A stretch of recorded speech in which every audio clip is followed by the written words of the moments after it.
or presents A Party for Tarzan.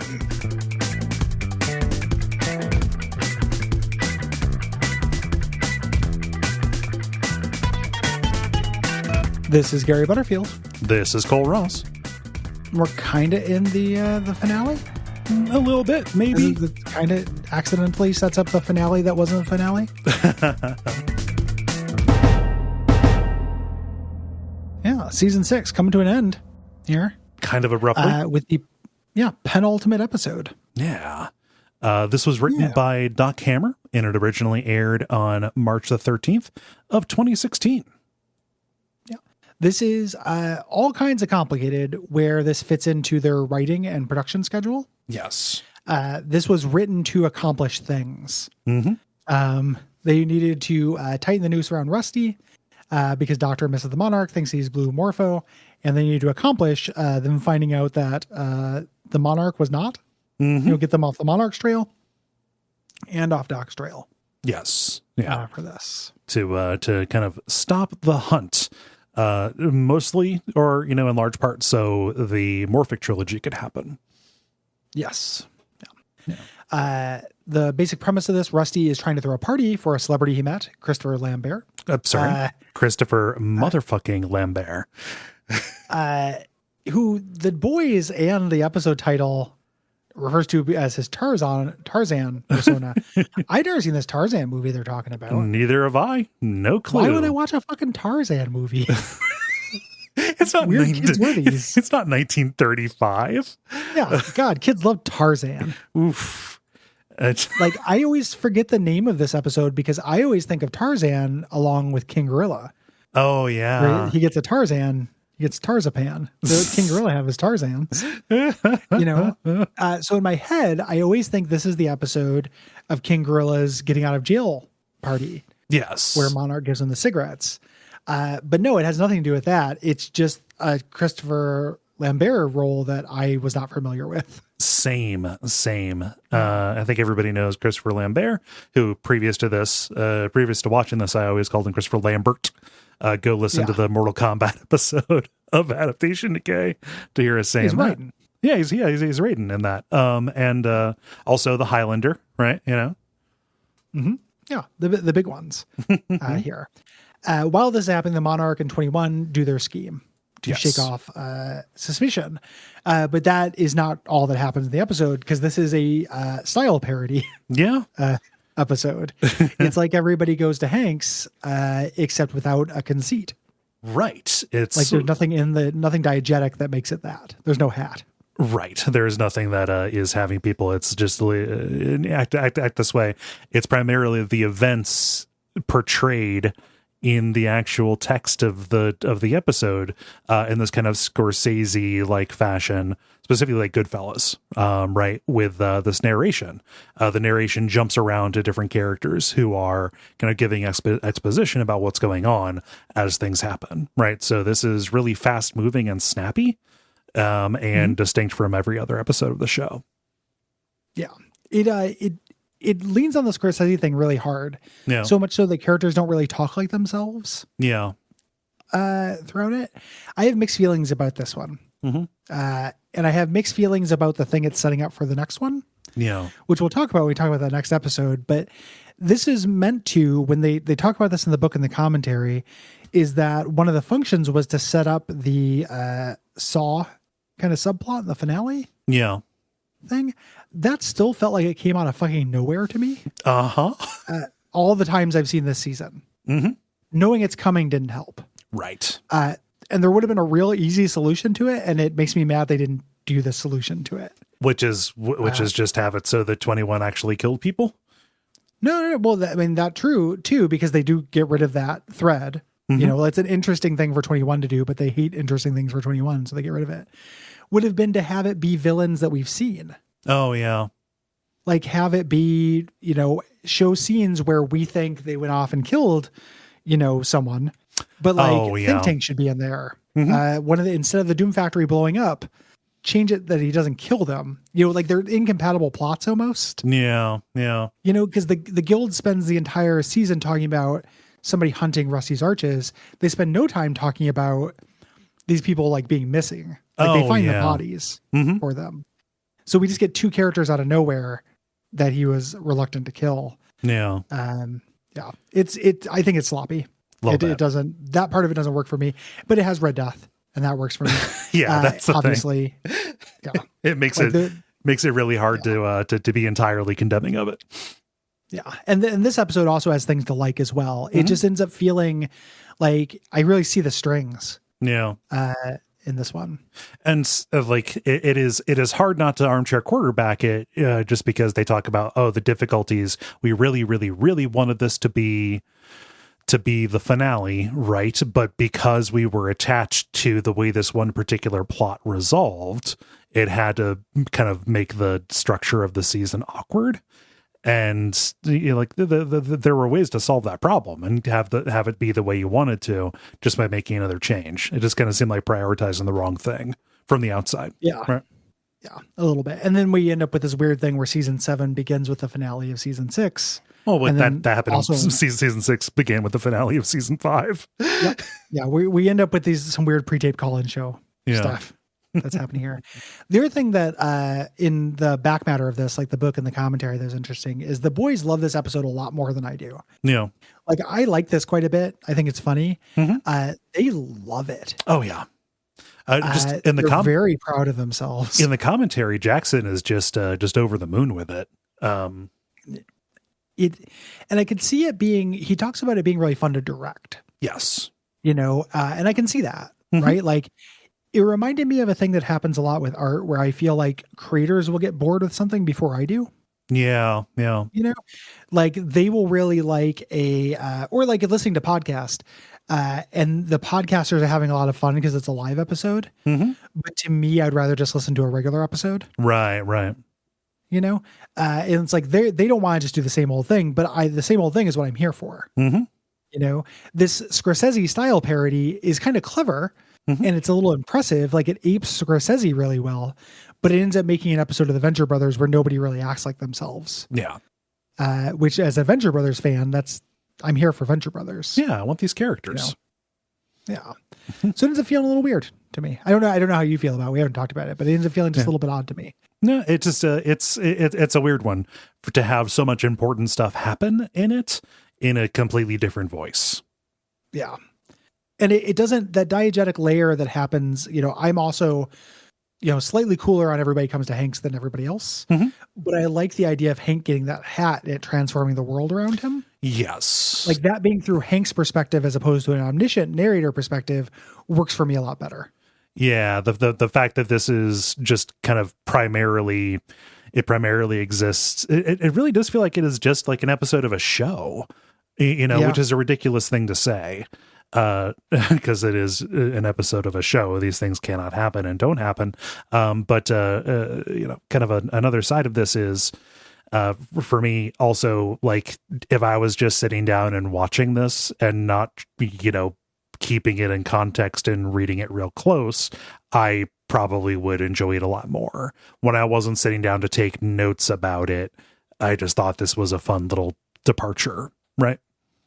Yeah. You just let it go. Yeah. Let it slip by, and it's enjoyable. It can be what it is. Yeah. It just what it is. But if you think about it, it feels like a world state tendency that is on the Venture Brothers. Yeah.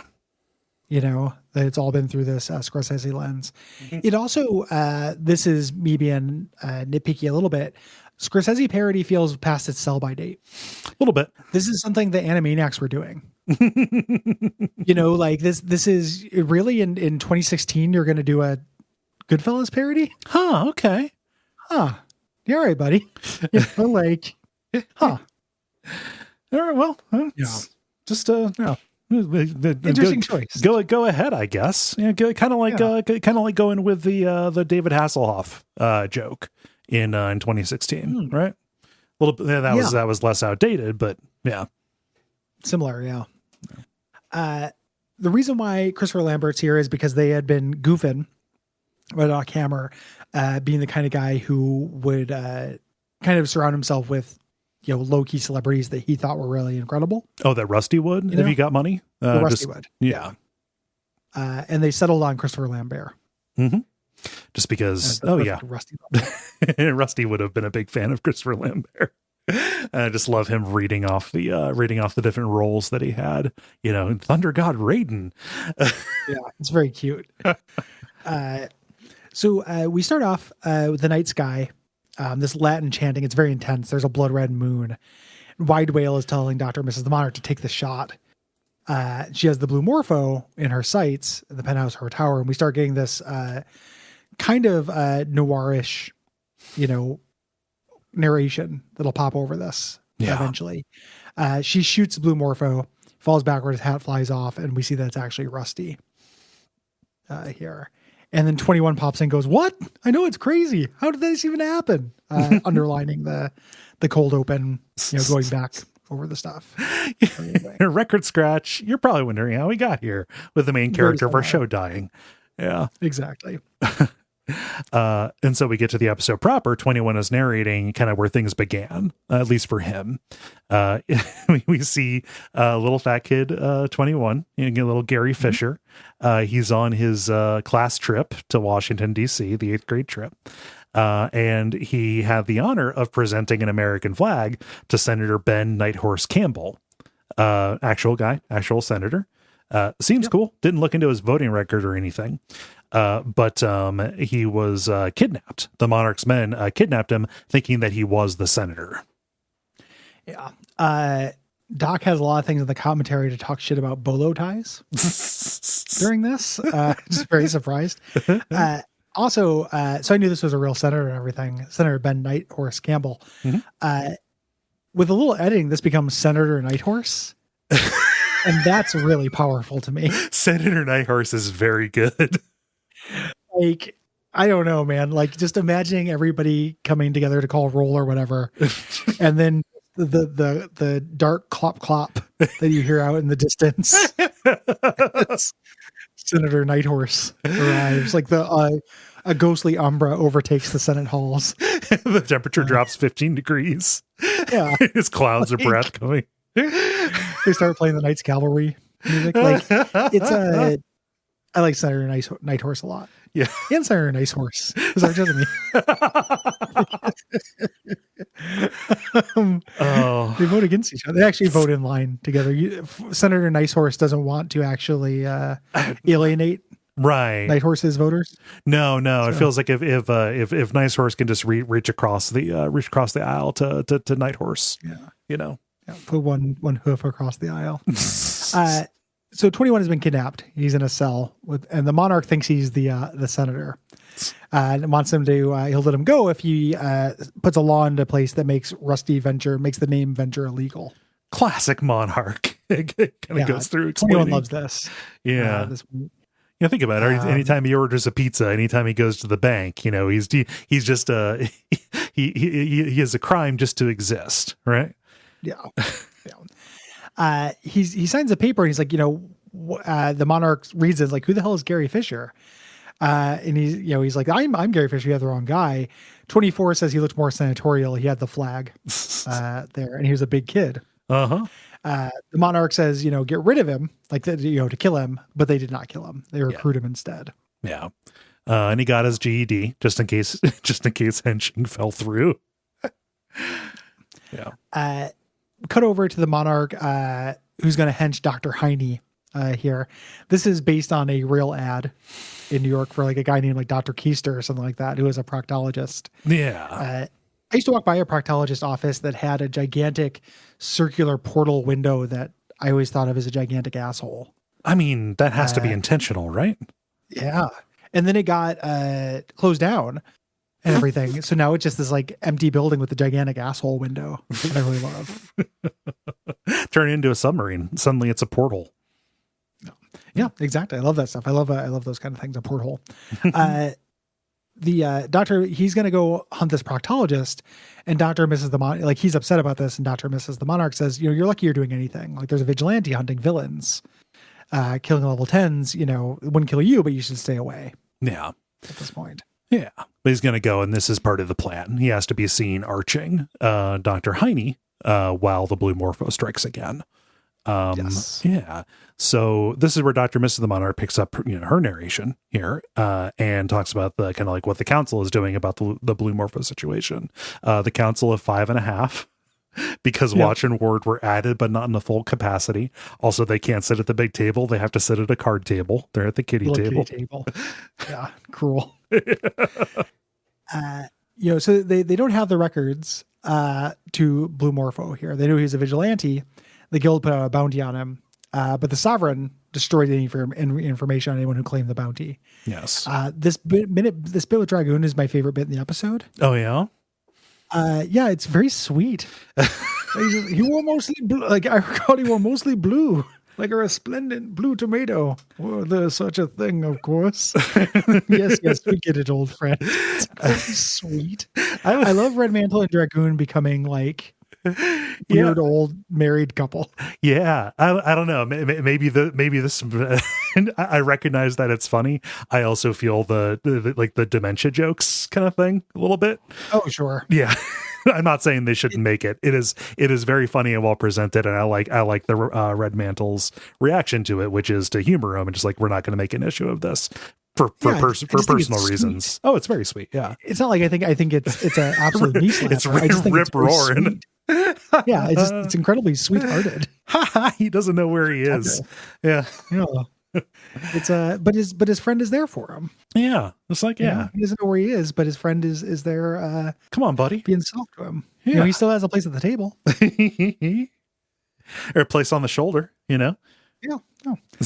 Dr. Z says he remembers Blue Morpho, his Team Ventures junkyard dog, and he thinks back. We get this flashback to him having sex with Billie Jean King, who turns out to be the Blue Morpho. He rips off the Mission Impossible mask because I'm the Blue Morpho. This is probably my favorite gag in this. It's real wild. Yeah. They talk about it in the commentary in the book of it being pretty squicky. The idea of Dr. Z just going to town on every hole on somebody and not realizing. And then at one point in the commentary, Doc Hammer's like, "Oh, it's super suit." Or I can't remember, he says like ultra suit. It's a super duper costume. Yeah. Super duper suit. Just something that turns you into Billie Jean King from the waist down. But Z, I love what he says. I performed every sexual act known to man that night. Wow. He's made tender yet purely accidental love to the Blue Morpho. So when I say he would have done anything for Jonas Venture, you can bet your sweet Bippy I know what I'm talking about. It's so good.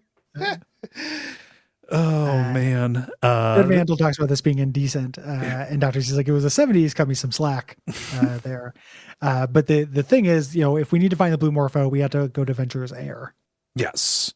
And obviously that's going to be Rusty again. It is going and tightening on Rusty himself, and we cut over to Rusty giving a pep talk to his friends, and really devastating Billy, saying, "All right, we're all Ventures and we're going to accomplish this." Billy's excited at finally being a Venture, and Rusty very specifically says, "Not you." This shades of Operation Prom, where he's giving everyone a job. Here for the most important night of his life, nothing can threaten the safety of his guest. And he explains what's happening. He went to this socialite party there with everybody. They kind of dressed up as caterers. Yeah, to sneak in. Sneak in. And he's talking down to them in a way that doesn't feel like his voice. Yeah. This is where the Scorsese gets in the way. He's like, "Oh, you're way more pathetic than these people are. These wealthy morons." I'm like, "Well, that's you." Yeah. No. That's this whole season is about you becoming one of those guys, and you turn into this kind of shithead as soon as you get money. Oh yeah, instantly. Like, who is saying this? Like, which character is this? Yeah. Yeah. I do like the gag because they have to sneak in, and Rusty's like, "Hey, if anybody asks you why you're here, just say Gloria sent me, because there is always a Gloria at these New York parties." Yeah. I suppose that might be a New York party thing. Well, I mean, a rich people thing, maybe. Yeah, rich people got names like this. Yeah, and regular people have names like this. High society folks, just yes, just tell Esther I said hello. Yeah. I don't know. Makes sense to me. No one is biting it. Yeah. And Rusty's bitter about this. And Billy's like, oh, they're just not talking to you because they're talking to him. And he points over and it's Christopher Lambert. The way this is shot is really great. They don't show his face during the entire episode. Nope. Which I really love just because he's so mythical. Uh-huh. It looks kind of like Ted Danson close up. Oh man. And I just, I really love just James Urbaniak saying Christopher motherfucking Lambert. His friends call him Chris. Yep. Very good. I was very happy when James Urbaniak showed up in the 6th season of Better Call Saul. Oh, it's so good, right? I was just like, wait a minute, is that really? Oh shit, yeah. Oh, you're caught up? No, not completely caught up. I only watched the first season. Okay. Or first episode of season 6. I haven't watched episode 2 and 3 yet. Wait, are episode 2 and 3 out? Yes, 3 just came out today or yesterday. God damn, I'm behind. Fuck. Okay. Yeah, I've only watched. We're at the same place. I only watched the first episode of it because I was doing other stuff. Mm-hmm. Yeah, I'm excited. I actually went and just like I've never done this, but I bought the series. Oh yeah, no. To own it digitally as it comes out. It feels so ridiculous. I'm going to own this dumb digital artifact. Mm-hmm. But I just assumed like, it's like renting a movie. Yeah, I did that with season. I'm never going to go back to it. I did that with season 5 to watch it even before it was on Netflix. Like just like whatever, I'll pay $25 and I'll get to watch this. It's fine, whatever. I wish I had because I waited, forever for it to come on Netflix, and I just ended up having the like, I should watch it again. Yeah, to get re-caught up feeling. Like I do not like the you get to watch a season every couple of years model very much. No. Venture Brothers. Why aren't you a different show? Venture Brothers. Yeah.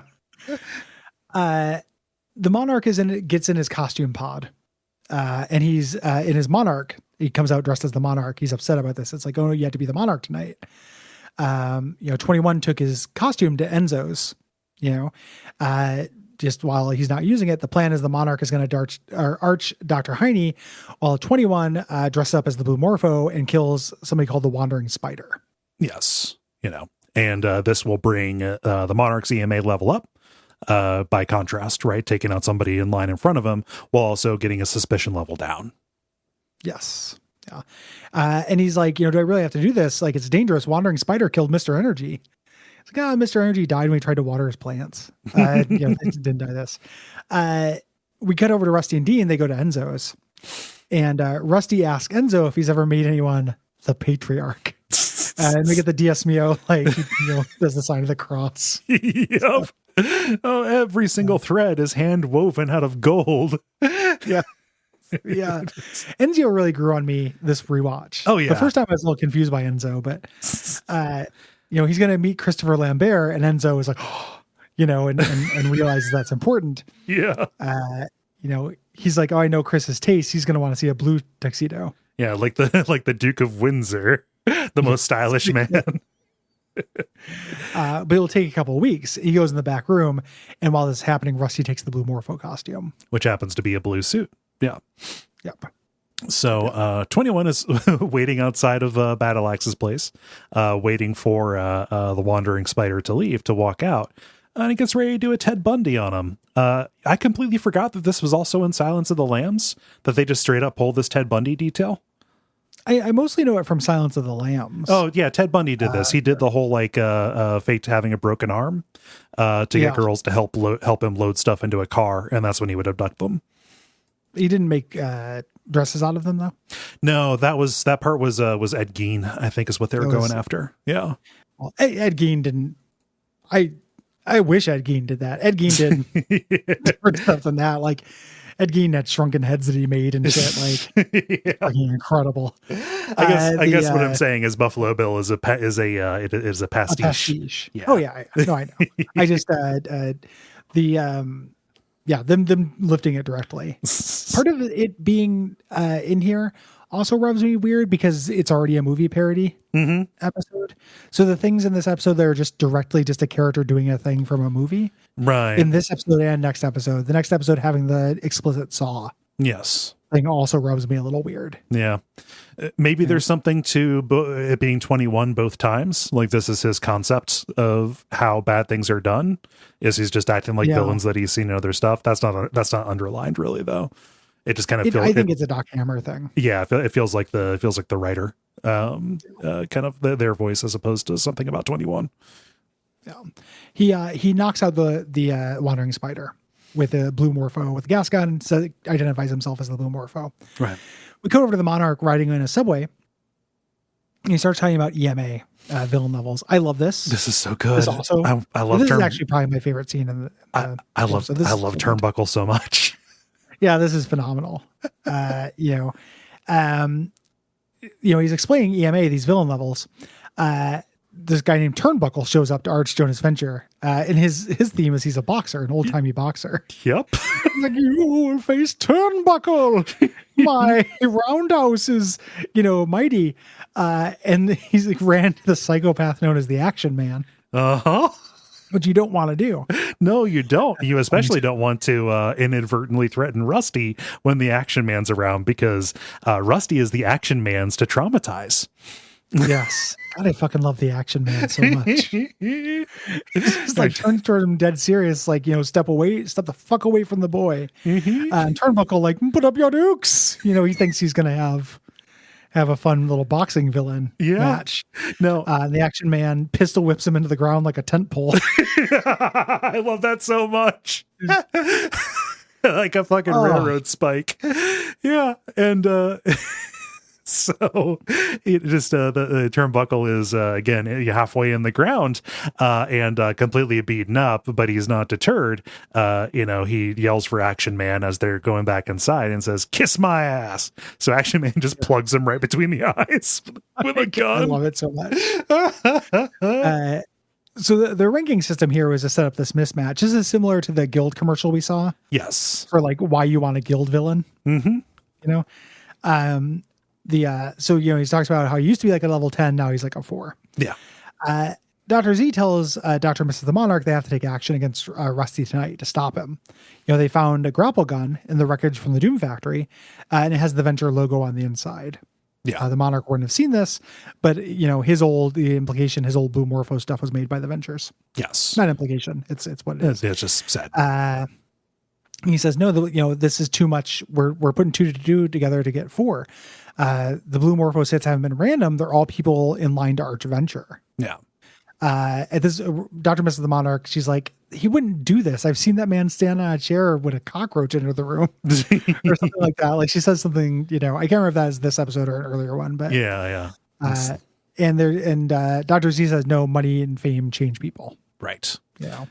And the next on the list, logically is the Wandering Spider, and he's already gone missing. Like, yeah, it's just, it's go time. He's working his way up. It's killing our men. We gotta deal with this. Yep. 21 talks about he doesn't like killing people. The henchman crew, they called it getting your wings. And he first got his wings there fighting Dr. Vibrations, a hippie who fought all his battles with the robots that use sound guns. Mm-hmm. I love Dr. Vibrations. I like that this big battle is taking place outside of all these geodesic domes. Yeah, really good. It's a real like Buckminster Fuller kind of thing. He talks about so he ran away to hide just because he's a kid at this point. Ran into Dr. Vibrations, who laughs and died of happiness. And then he's like, "Oh, this happens." He talks about the story of the kids getting the high score in Berserk. Yes, and dying. Yeah, creepy thing. Yeah. That's real. I'm not making that up. Yeah, yep. We cut over to List of Deaths Berserk. Oh, you're this is about the Wikipedia? manga, but I really like the idea of searching this thing for lists of death Berserk and then finding a list of 65 different deaths here. remember that time over the span of a couple of years when all those kids were fucking cut in half the hard way by a one-armed man with a gigantic sword? Just nonstop. The death toll for Berserk is, I don't know what arcade game has the highest death toll. The highest video game has to be like StarCraft, right? Some people die. StarCraft, yeah, StarCraft and MMO, something like that. Wow. So, but StarCraft or WoW, Blizzard's got they got some absolute death count. Yeah. Huh. Will they be stopped? No, probably not. Yeah. So we go into Dr. Heine. He calls for his next patient. This is also Paul F. Tompkins. Yes. The Monarch is waiting for him. He's like, I have a pain in my ass, doctor. And he narrates the villains ultimately do whatever they want. They're wild dogs. Yeah. Or Dr. Mrs. the Monarch does. Narrates this rather. Yeah.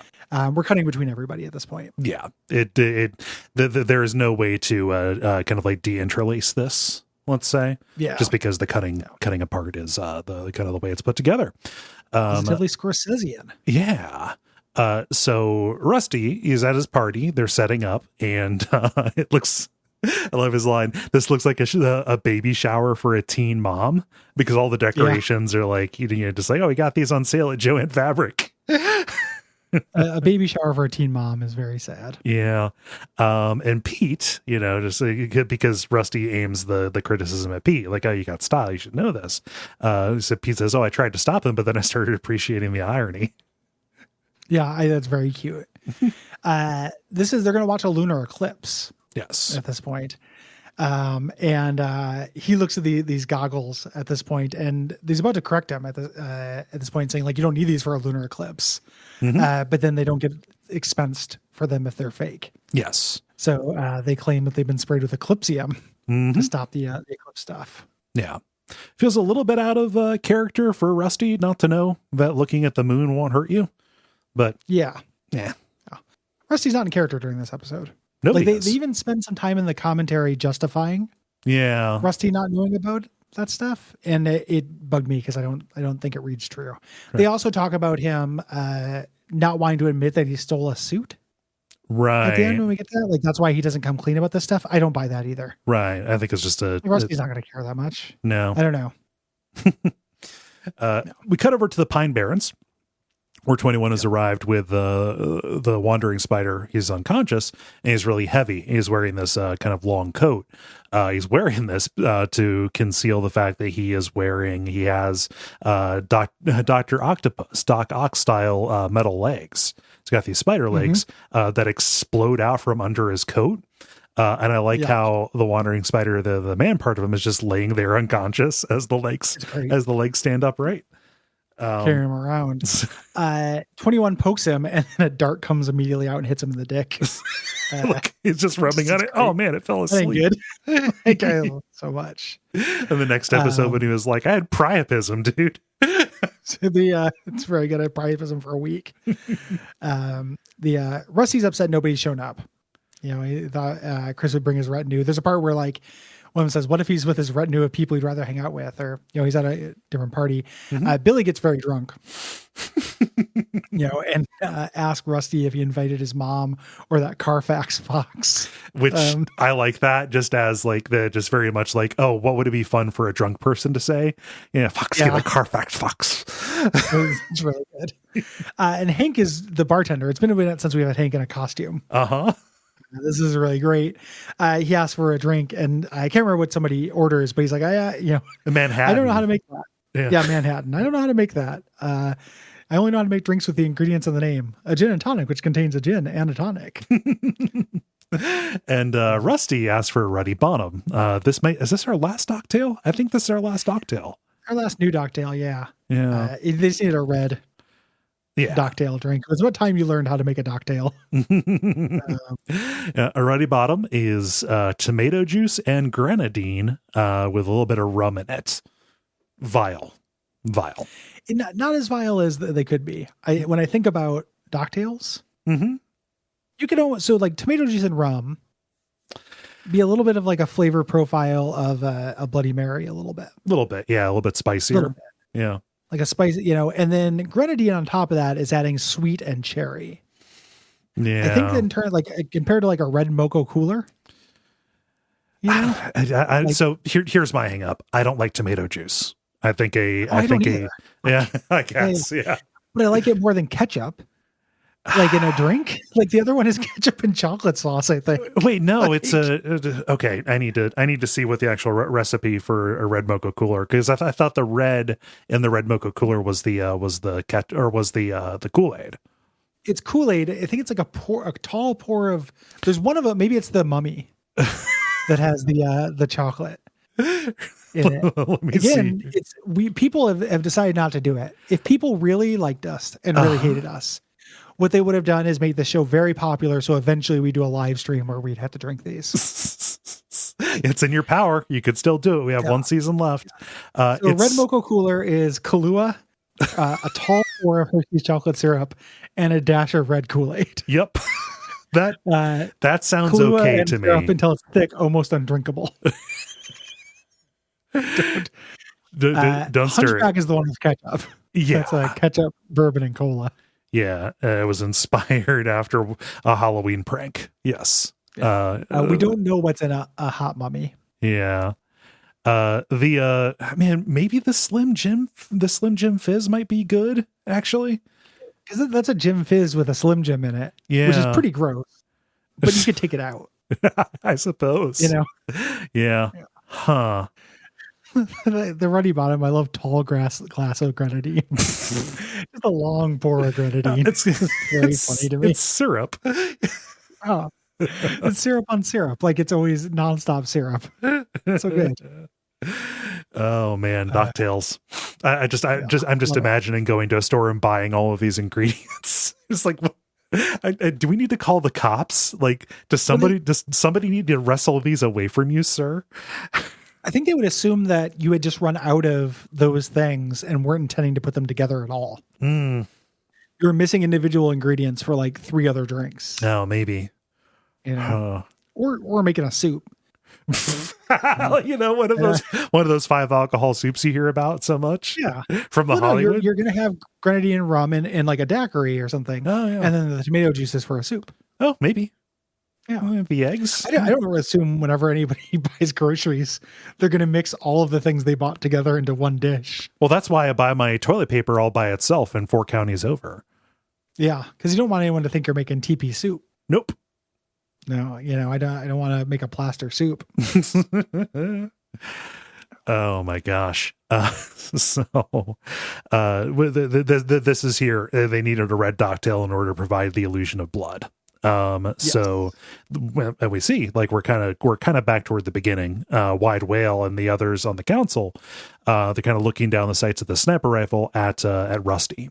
Kind of inside when Dr. Z arrives with Dr. Mrs. the Monarch. Yes. The Monarch is taking selfies with Dr. Heine, providing his alibi. Rusty's going to go look at the eclipse, and Billy spills the Ruddy Bottom on him, getting the part of his tuxedo bloody. 21 wakes up the Wandering Spider and hands him a cell phone. And basically says, just tell Dr. Mrs. the Monarch the Blue Morpho is going to kill you. Mm-hmm. But she's too busy. She can't answer. This would have, quote unquote, saved Rusty's life. At this point, it's playing for this tragic irony. Yes. Here. Yeah. So he leaves a message, and then this is where we get Wide Whale saying, hey, he's gonna come after your husband. The Blue Morpho is gonna kill all of us. Says, take the shot, because Rusty walks out onto the balcony, covered in the blood. Right, saying like, yeah, it looks like he likes to dance with the devil after his kill. Yeah, they're telling her to take the shot, to go to he's literally red-handed. The Blue Morpho might kill your husband next, and she takes the shot, and we start getting this overlapping dialogue. Her saying like, you do this thing, you're going to regret it forever. Mm-hmm. This slow motion bullet goes through the sky. You find out you're just a tiny part of a big machine. Yeah. At this part. Rusty gets shot at this point, after seeing the moon and being like, oh, it is kind of beautiful. Yeah. Here. And the Monarch narrates saying like, yeah, that's how Dr. Venture died. And nobody cared. Like, and we get this little montage of his kids, his bodyguard, his employees moving on. Mm-hmm. Yeah. But then he wakes up because he's wearing the Blue Morpho's tuxedo, which has Kevlar sewn into it. Yep. They start playing this like Louis Prima sounding song, which sounds like it's from from what is the library? I think it was the Turner Warner Library or the Turner Library. Yeah. Just but it sounds like a needle drop in a Scorsese movie. Ding ding round one. Yeah. Yeah. Very similar. And yeah, he had a bulletproof lining. Mm-hmm. He's like, oh, he never wanted to tell anybody about it because he was embarrassed because he stole it. Again, that doesn't read true to me. But the Monarch is happy because he got away with it scot-free. Like he had his alibi. Yeah. saying like, yeah, we have this, just Dr. Mess the Monarch checked her messages. Both Rusty and the Monarch are off the hook for the Blue Morpho stuff right now. And we get a shot of 21 burying the Wandering Spider's mechanical legs. Importantly, we do not see any part of the Wandering Spider himself. Yes. Yeah. And then we get a post-credits. We're done with the setup post-credits, which is great. With Dr. and Mrs. the Monarch and the others walking out of to their limo and like, oh, is that Christopher Lambert? And Christopher Lambert is trying to get into the tower. Yeah, because hatred locked the door. Yeah. Yep. Fashionably late. Yeah. And that's the end of the episode. It is. Real funny stuff. Like, I wouldn't trade away the episode of him then getting rid of the turnbuckle. No, like when it's at its best, it's very funny. Yes. It bugs me because I'm a little baby who likes these characters to act like themselves. Yes. But it's funny, and it weirdly, it's doing all the setup for the next episode, which I like half of. Yeah. We'll talk about it then. I really feel like that 21 has been keeping guys in the basement thing comes out of fucking nowhere. Yeah. In terms of like narrative arcs that I think that the boys absolutely screwed the pooch on.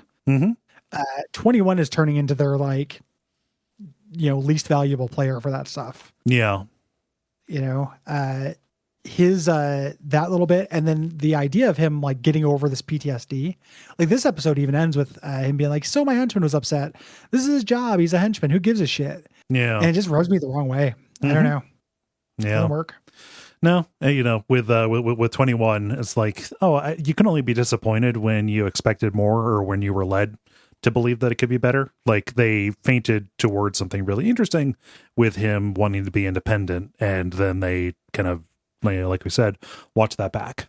They like the first idea was better, I think. Yeah, and then they started coming up with an idea of him being not wanting to kill people, like him resisting this, and then they walk that back. Yeah. It just ends up feeling like a lot of false starts with that character. Yeah. So, and that's the episode. Yep. If you like this show, what should they do, Cole? Well, they can go to patreon.com/Duckfeed.tv. There you can support this show and other shows on the network. We really appreciate it. This is our job, talking about these things. And you get cool stuff in return, whole bonus shows. If you like this, you would like Unfilmable, where we talk about horror movies at a higher level. You can get Adaptation Decay, where you can hear us on an early episode talk about Christopher motherfucking Lambert in Mortal Kombat. If you're interested in that. Yes. So join us.